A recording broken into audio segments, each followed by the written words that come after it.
নবীজি কিসের তৈরি, নূরের তৈরি না মাটির তৈরি? এইটা নিয়ে কাজ্জার কোনো শেষ নাই। আশ্চর্য কথা, কি দিয়ে বানাইছে? মাটি দিয়ে না নূর দিয়ে বানাইছে? এর ভিত্তিতে মর্যাদা আল্লাহর কোরআন পুরাটার মধ্যে অগণিত আয়াত আল্লাহ তাআলা রাসূলের মর্যাদার জন্য আল্লাহ তাআলা নির্ধারণ করে বলে রাখছেন।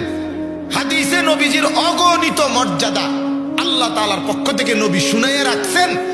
এরপরে আমনে একটা ইডার লাইকে তো মাথা ব্যথা হইয়া গেল কামনে। কথাটা বুঝছেন না? আপনি আগুন বলেন, মাটি বলেন, নূর বলেন, বাতি বলেন, সেরাক বলেন, লাইট বলেন, কোনটাই তো মর্যাদার কিছু না। মর্যাদার ফয়সালা তো আল্লাহর হাতে। কথা কন না কেন? এই কথাটা কেমনে বুঝাইব? এই কথাটা সহজ কথা। মর্যাদার ভিত্তি তো কি আতফাও না, মর্যাদার ভিত্তি তো আপনার আল্লাহ তাআলার ফয়সালা। আল্লাহ যদি দামি বানায় সে দামি, আল্লাহ যদি বেদামি বানায় সে ঘৃণিত। ঘৃণিত। হযরতে বেলাল রাদিয়াল্লাহু তাআলা আনহু তিনি যখন মক্কা বিজয়ের সময় কাবা ঘরের ছাদে আল্লাহ রাসূল সাল্লাল্লাহু আলাইহি ওয়াসাল্লাম ওনাকে বলছিলেন,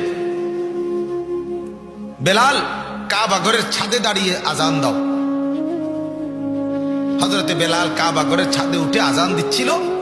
মক্কার কুরাইশ কাফেররা চতুর্দিক থেকে তাকাইয়া বলতেছিল, আহ মুহাম্মদ, চোখের সামনে আমগরে কি বড় বেইজ্জতিটা করলা। এক গোলাম, এক নিগ্রু, যাকে আমরা সেদিনও মারছি, আজ তুমি তারে আমগোর সামনে কাবা ঘরের ছাদে তুলে দিলা, কি করলা এটা?